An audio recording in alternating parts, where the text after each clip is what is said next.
Hello students, good morning. मैं Satyaveer Singh Dhaka, government law college Churu. हमने पिछले लेक्चर में नेटवर्क के बारे में बात करी थी। जैसे हमने एक सिंपल नेटवर्क लिया था, उस नेटवर्क में क्या क्या होता है, ब्रांच क्या होता है। उस नेटवर्क में हमने देखा था ब्रांच यानी जाल का वह भाग जिसमें धारा का मान क्या रहता है, कांस्टेंट रहता है, वो ब्रांच कहलाती है। उसके बाद हमने देखा था कि संधि बिंदु क्या होता है, नोडल पॉइंट क्या होता है, जहां एक या दो से ज्यादा शाखाएं मिलती हैं या जहां पर धाराएं मिलती हैं या विभाजित होती हैं, उनको अपन क्या कहते हैं, संधि बिंदु कहते हैं। इसी कड़ी में अगला पॉइंट था अपने पास लूप या पास। लूप या पास किसे कहते हैं? देखो, ये जो अपने नेटवर्क ले रहे हैं उस नेटवर्क में लूप और पास में बहुत थोड़ा सा डिफरेंस है। थोड़ा सा डिफरेंस क्या है कि लूप जो होता है वो किसी जाल में कोई भी बंद परिपथ होता है वो लूप कहलाता है। बंद परिपथ कोई सा भी यानी पॉइंट अपन लें, कोई भी पॉइंट लें जाल का और उस पॉइंट से अपन चलें और वापस उसी पॉइंट पे आ जाएं। जैसे अपने पास ये वाला जाल है, अपना जाल ये है। इस जाल में देखें अपन ए से बी तक जाते हैं, बी से एफ, एफ से जी, जी से वापस ए तक आ जाते हैं। तो ये जो अपने पास बंद परिपथ बना ये एक जाल कहलाता है, सॉरी ये एक लूप कहलाता है। इसी प्रकार बी से सी गए, सी से डी, डी से एफ, एफ से वापस बी आ गए, तो ये जाल का जो बंद परिपथ है ये भी एक लूप कहलाता है।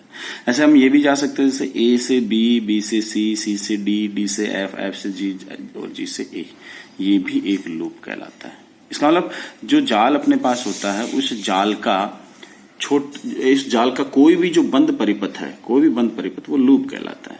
हाँ, अच्छा, तो पास क्या हुआ? पास क्या होता है? पास सबसे सरल और सबसे छोटा लूप पास कहलाता है।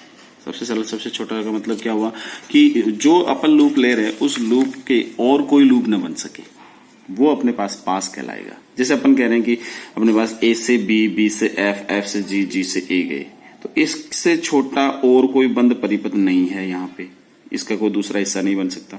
ऐसे ही यहाँ बी से सी, सी से डी, डी से एफ तक गए और एफ से बी तक आए, तो ये भी सबसे छोटा एक लूप हुआ, ठीक है, बंद परिपथ हुआ।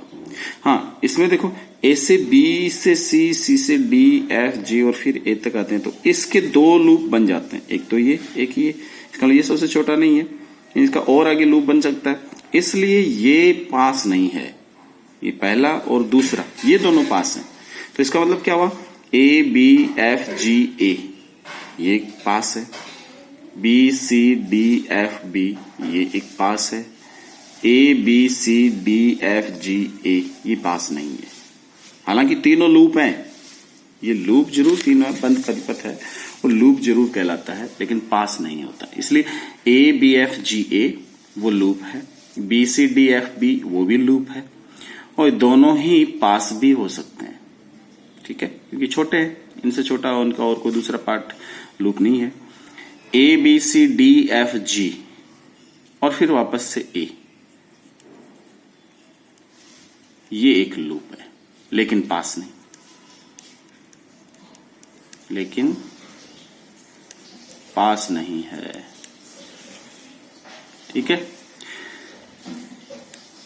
इसलिए अपन क्या कह सकते हैं इसके लिए कि प्रत्येक पास एक लूप हो सकता है, परंतु प्रत्येक लूप एक पास नहीं हो सकता, ठीक है, आया समझ में?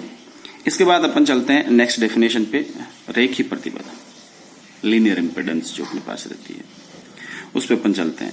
तो रेखी प्रतिबाधा या रेखी प्रतिबाधाएं कौन कौन सी होती हैं? बहुत सिंपल डेफिनेशन अपन इनके लेते हैं। ओम के नियम का पालन करने वाली जो भी प्रतिबाधा है वो रेखी प्रतिबाधा कहलाती है, क्योंकि ओम के नियम अपन कहते हैं कि कोई भी जो प्रतिबाधा है उस प्रतिबाधा के सिरों पर अपन वोल्टेज डिफरेंस पर अप्लाई करते हैं, तो उस कंडीशन में उसमें प्रवाहित होने वाले करंट उस वोल्टेज डिफरेंस यानी वोल्टता जो अपने पास है उसकी क्या रहती है, समानुपाती होती है, जिसे आप ओम का नियम भी कहते हैं, आई प्रोपोर्शनल टू वी। तो आई बराबर वी अपॉन आर, और सिंपल शब्दों में जब आप लेते हो कन्वेंशनली आपने देखा होगा इक्वेशन, वी बराबर आई आर रहता है। ये किसका इक्वेशन है? वाई बराबर एम एक्स प्लस सी। सी सपोज यहां अपन ने क्या ले लिया, जीरो ले लिया। अगर सी जीरो है तो वाई बराबर एम एक्स, एक सरल रेखा का समीकरण अपने पास है, ठीक है, ये एक सरल रेखा का समीकरण है। तो अपन कह रहे हैं वी और आई के बीच अगर ग्राफ खींचे, अपन आई और वी के बीच ग्राफ खींचे, तो उस कंडीशन में अपने पास एक सीधी रेखा आती है, सरल रेखा आती है, ये जो सरल रेखा है ये एक सरल रेखा का समीकरण है, इससे भी अपन खींचते हैं तो भी ऐसी आती है। इसका मतलब V बराबर आई आर, इस नियम का जो पालन करने वाली प्रतिबाधाएं हैं वो कौन सी प्रतिबाधा कहलाती हैं? रेखीय प्रतिबाधा कहते हैं। फॉर एग्जाम्पल अपन लें जैसे R प्रतिरोध अपन लेते हैं, C संधारित्र अपन लेते हैं अपने पास, वायु क्रोड की कुंडली वाला प्रेरकत्व है, ठीक है, यानी वायु क्रोड युक्त प्रेरकत्व अपन लेते हैं। वायु क्रोड का मतलब क्या आता है? अपने पास ये जो कॉइल रहती है ना, कुंडली जो रहती है, इस कुंडली का जो बीच वाला भाग है ना, या तो वो आपने देखा होगा कई बार कि या तो एक खाली रहता है या इसमें कोई मटेरियल जैसे लोहा, क्रोमियम वगैरह, निकल वगैरह ये भर दिया जाता है, या और भी कोई फेरोमैग्नेटिक मटेरियल इसमें भर दिया जाता है। इस प्रकार अपन फेरोमैग्नेटिज्म में पढ़ते हैं तो ये जो बीच वाला भाग है ना, इस बीच वाले भाग की बात हो रही है, ये क्रोड कहलाता है कुंडली का। और इस क्रोड में अगर केवल वायु है, यानी कोई दूसरा कोई मटेरियल नहीं भरा हुआ है, फेरोमैग्नेटिक टाइप मटेरियल, तो ये वायु क्रोड मटेरियल, ये वायु क्रोड कहलाती है इसकी प्रेरकत्व की। ऐसा जो प्रेरकत्व है वो कैसा होता है? लीनियर होता है। हाँ, अगर अपन इसमें कोई फेरोमैग्नेटिक मटेरियल भर देते हैं तो लीनियर नहीं भी रहता है, ठीक है, क्योंकि अपन जब इस पर वोल्टेज अप्लाई करते हैं तो इलेक्ट्रिक फील्ड जब लगता है तो उस कंडीशन में जो इंटरनल मटेरियल भरा हुआ है उस मटेरियल का मैग्नेटाइजेशन हो जाता है और उसकी प्रॉपर्टीज के अनुसार फिर इसकी इंपेडेंस परिवर्तित होती है, ठीक है। तो इस कंडीशन में अपन यही कहते हैं कि सिंपल जो अपन लीनियर इंपेडेंस ले तो वायु क्रोड वाली जो कुंडली होती है वो अपने पास रहती है, ठीक है, जो उनके नियम का पालन करें नॉर्मली। अब इन प्रतिबाधाओं में भी एक दूसरी डेफिनेशन और अपन देखते हैं जिसको अपन द्विपार्श्विक प्रतिबाधा, और ये अपन बहुत बार ये नाम काम में लेंगे, अपन बार बार काम में लेंगे, बायलेटरल इंपेडेंस।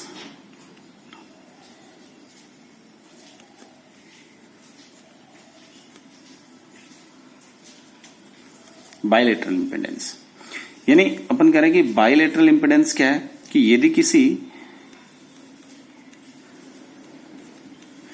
प्रतिबाधा में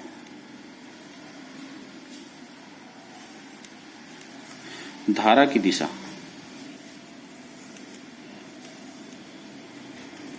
विपरीत कर दी जाए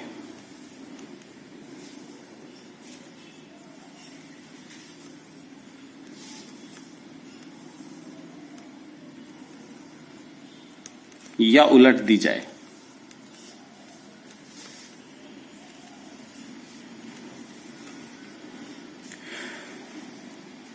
तो इस स्थिति में भी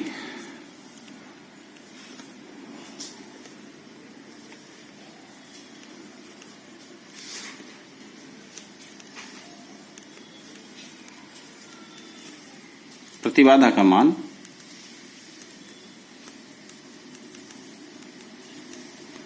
अपरिवर्तित हो।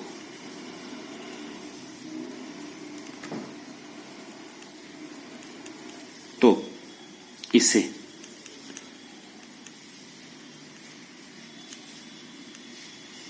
द्विपार्श्विक प्रतिबाधा कहते हैं।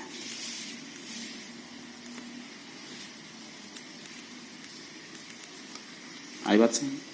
इसका मतलब क्या हुआ कि अगर अपने पास जैसे एक रेजिस्टेंस ये है, यहां पर अपन ने हाई वोल्टेज लगाया और ये लो वोल्टेज से कनेक्ट किया इसको, इस रेजिस्टेंस को, और करंट का जो फ्लो होगा अपन जानते हैं कि हाई वोल्टता से लो वोल्टता की ओर होता है, तो करंट सपोज इस डायरेक्शन में फ्लो हो रही है, ठीक है। अब अगर मैं क्या करूं, इसी प्रतिरोध के सिरों पर यहां हाई वोल्टेज लगा तो यहां लो वोल्टेज लगा दो इसी आर के सिरों पर, तो करंट किस डायरेक्शन फ्लो होगी? आई डायरेक्शन। लेकिन ये आर डे से सपोज इस कंडीशन में, और अपने पास क्या हो, आर बराबर आर डे से ही रहे, यानी इस कंडीशन में भी इस प्रतिबाधा यानी ये जो प्रतिरोध अपन ने काम मिले इसका मान नहीं बदलता है, तो ये क्या कहलाती है? द्विपार्श्विक प्रतिबाधा कहलाती है। यानी करंट चाहे इस प्रतिरोध को या इसकी जगह कोई संधारित्र ले लें या कोई कुंडली ले लें, तो उनमें करंट चाहे इस डायरेक्शन में फ्लो करो चाहे इस डायरेक्शन में फ्लो करो, यानी प्रतिरोध को चाहे आप ऐसे जोड़ो किसी सर्किट में, चाहे उसको पलट करके ऐसे जोड़ो। अगर ऐसे कोई प्रतिबाधा है, जैसे सिंपल एग्जांपल के तौर पे हम प्रतिरोध ले रहे हैं, प्रतिरोध है, संधारित्र है, कुंडली है, प्रेरकत्व जिसको एल के नाम से जाना जाता है, ये वाली है। ये चीजें जब अपन पलट के भी जोड़ देते हैं तो भी इनकी वैल्यू क्या रहती है? वो की वो ही रहती है। इसलिए ये क्या कहलाती है? द्विपार्श्विक प्रतिबाधा कहलाती है। सामान्यतः अपन जो काम में लेते हैं प्रतिबाधाओं के तौर पे, जैसे अपन ने क्या लिया, फॉर एग्जांपल अपन ने रेजिस्टेंस ले लिया, संधारित्र ले लिया, प्रेरकत्व ले लिया L। ये प्रतिबाधाएं द्विपार्श्विक प्रतिबाधाएं, और द्विपार्श्विक होने के साथ साथ इन प्रतिबाधाओं को निष्क्रिय प्रतिबाधाएं कहते हैं। कौन सी कहते हैं? निष्क्रिय प्रतिबाधाएं। क्योंकि ये जो प्रतिबाधाएं हैं इनका काम केवल और केवल प्रतिबाधा उत्पन्न करना है, जो इनका काम है। इनको चाहे आप किसी डायरेक्शन में जोड़ो, सीधा जोड़ो चाहे उल्टा जोड़ो, कोई फर्क नहीं पड़ता, इनका काम केवल प्रतिबाधा उत्पन्न करता है। और सीधा उल्टा जोड़ने पर समान मान की प्रतिबाधाएं परिपथ में प्रयुक्त करती हैं। इसके अलावा अपने पास कुछ चीजें और भी होती हैं, जैसे नोट टिप्पणी के तौर पे अपन देखें, जैसे अपने पास डायोड है, ट्रांजिस्टर है, इनकी एटसेट्रा, इनके बारे में आपने सुना होगा। इलेक्ट्रॉन ट्यूब्स वगैरह भी होती है, कुछ नलिकाएं जो अपन लेते हैं, ट्रायोड है, ये चीजें। इस प्रकार की जो डिवाइसेज होते हैं इसमें आपने पढ़ा होगा। देखो डायोड है, उसको अपन अगर एक तरफ से जोड़ें, इधर पॉजिटिव नेगेटिव, तो आपने देखा होगा कि इसका जो फिक्स वोल्टेज यहाँ नहीं वोल्टेज रहता है, उससे अगर ज्यादा वोल्टेज अपन अप्लाई करते हैं तो ये फॉरवर्ड बायस में अपने पास क्या करता है, मिनिमम रेजिस्टेंस जनरेट करता है। और रिवर्स बायस में अगर जोड़ दें, इधर प्लस और इधर माइनस जोड़ दें, तो क्या करता है, रिवर्स बायस में आ जाता है और उस कंडीशन में करंट फ्लो कम से कम करता है, यानी ज्यादा इंपेडेंस जनरेट करता है, ज्यादा प्रतिबाधा उत्पन्न करता है। ऐसे जो ट्रांजिस्टर अपने पास रहता है, उस ट्रांजिस्टर की भी अलग अलग कहानी होती है। उसको किस फॉर्मेट में जोड़ा गया है, कॉमन एमिटर के तौर पे जोड़ा गया है, या कॉमन कलेक्टर के तौर पे जोड़ा गया है, कॉमन बेस के तौर पर जोड़ा गया है। इन तीनों के केस में इसकी प्रतिबाधा और धारा का मान अलग अलग रहता है। ये आपको पता भी होगा, जिसकी IE है, IC है, IB है, तीनों धाराएं सेम नहीं होती। इसका मतलब तीनों ही कंडीशन में इसके प्रतिरोध की वैल्यू भी सेम नहीं होती। इसलिए अपन कह रहे हैं कि इसको अगर अपन यहां से पॉजिटिव नेगेटिव या ये कॉम्बिनेशन अपन ले, कॉमन बेस वाला ले, कॉमन एमिटर वाला ले, रिवर्स वाला कॉम्बिनेशन ले, तो इसमें करंट और इसकी इंपेडेंस का मान चेंज हो जाता है। इसलिए ये जो अपने पास होते हैं, ये डिवाइसेज जो होते हैं, ये द्विपार्श्विक प्रतिबाधाएं नहीं होती हैं। ये द्विपार्श्विक प्रतिबाधाएं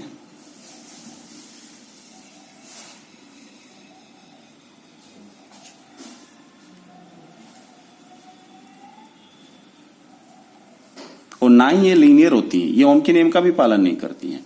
ठीक है, यानी इन पे अप्लाइड वोल्टेज और करंट के बीच अपन ग्राफ खींचते हैं तो वो ओम के नियमानुसार नहीं आता है, लीनियर नहीं आता है। कहने की बात ये है, आपने देखे होंगे ट्रांजिस्टर के लाक्षणिक आपने पढ़े हैं 12th क्लास में, ऐसे डायोड के भी पढ़ते हैं अपने लाक्षणिक। दोनों केस में अपन देखते हैं कि ओम के नियम का पालन नहीं होता है। और ये जो प्रतिबाधाएं होते हैं, इन प्रतिबाधाओं को हम क्या कह सकते हैं, सक्रिय अवयव कह सकते हैं। ये जो होते हैं अपने पास, ये सारे के सारे क्या होते हैं, सक्रिय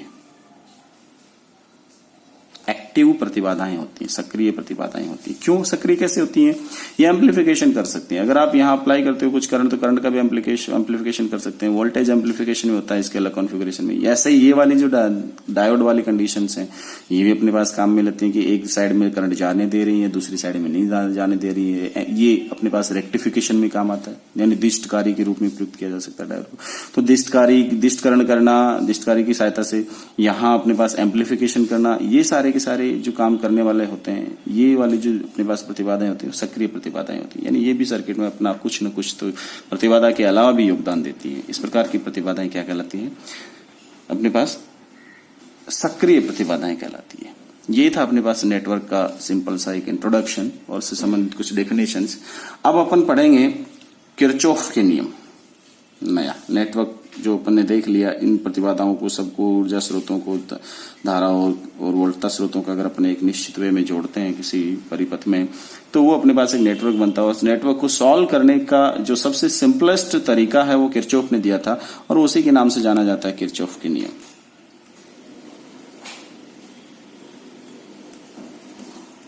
किरचॉफ के नियम, किरचॉफ ने 2 नियम दिए थे सर्किट सॉल्व करने के लिए। बड़ी मजे की बात यह है, ऐसा बताया जाता है कि किरचॉफ ने जब ये दोनों नियम दिए थे सर्किट सॉल्व करने के, तब वो आपकी तरह ग्रेजुएशन में था, अपने कॉलेज के दिनों में था। तभी उसने क्या किया था, किरचॉफ के नियम दिए थे। अब सोच लो आप कौन से नियम देने वाले हो सकता है कोई न कोई नई खोज आप भी कर दो, है ना।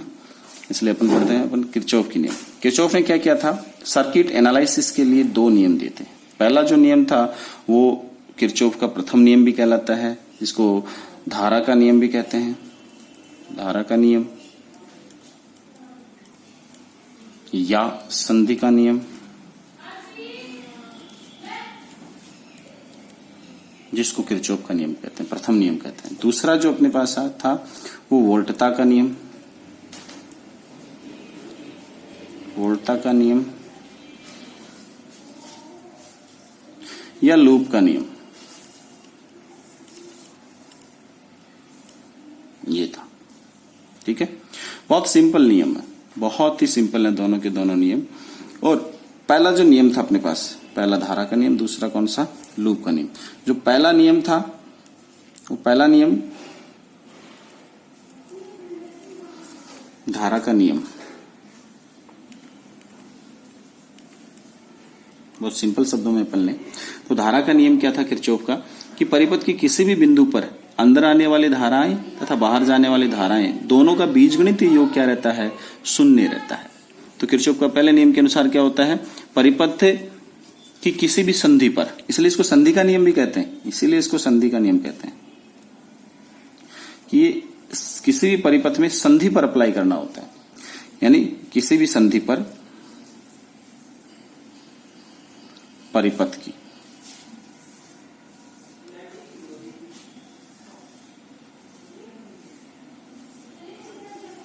किसी परिपथ की संधि पर क्या कह रहा, कुल धाराओं का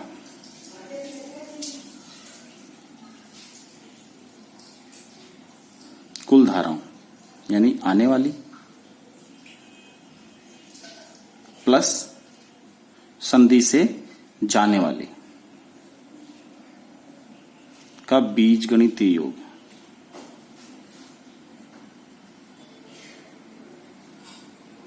शून्य होता है।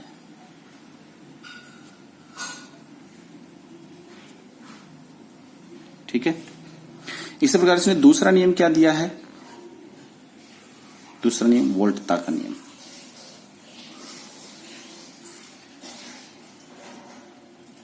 या लूप नियम। क्या था वोल्टता और लूप का नियम, किरचॉफ कहता है कि कोई भी जो अपन परिपथ ले रहे हैं उस बंद परिपथ के कोई भी लूप की अपन बात करें तो उस लूप में अगर अपने किसी निश्चित दिशा में चल रहे हैं तो सभी प्रकार के वोल्टताओं का बीजीय योग शून्य होता है। किसी परिपथ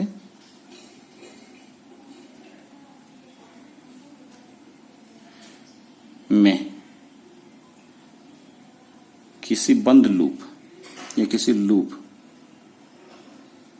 बंद होना चाहिए, नॉर्मली बंद ही होता है, बंद लूप में निश्चित दिशा में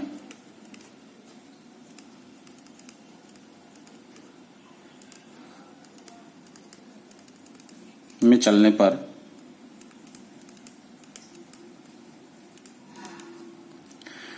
सभी प्रकार की वोल्टताओं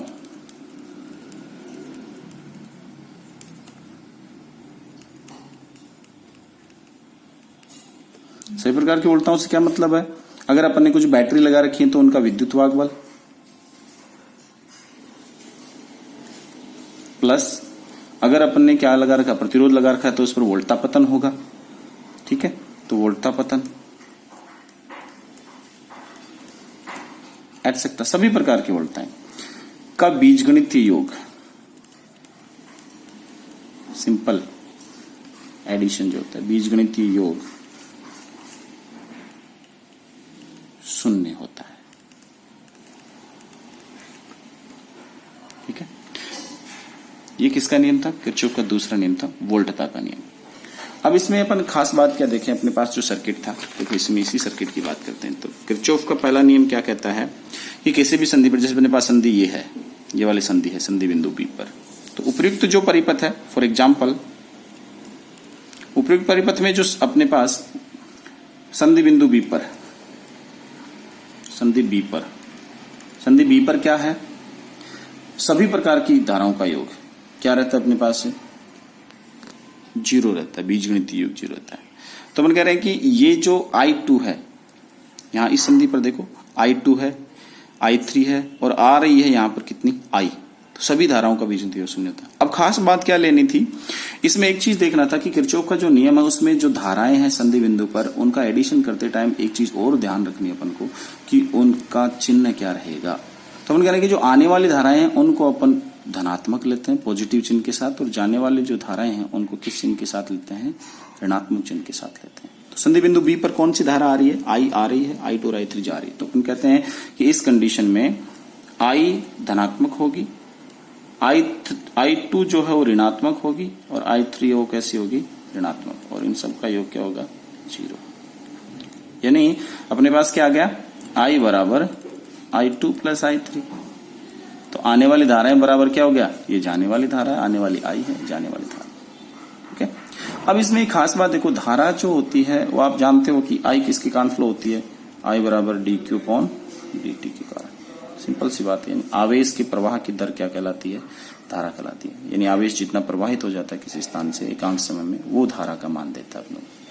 तो हम जानते हैं कि जितना आवेश आ रहा है उतना आवेश वापस जा रहा है, इसका मतलब नो एक्युमुलेशन ऑफ चार्ज, यानी संधि पर आवेश संग्रहण नहीं होता।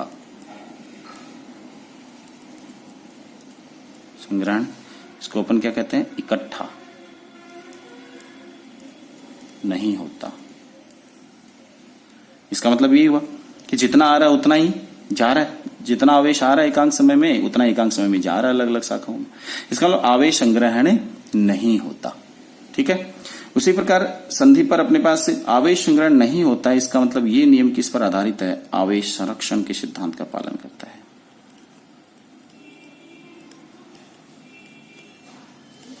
आवेश संरक्षण के सिद्धांत पर आधारित है। ठीक है। इसी प्रकार अपन दूसरा नियम भी पढ़ेंगे, वोल्टा का नियम, वो नेक्स्ट लेक्चर में पढ़ेंगे।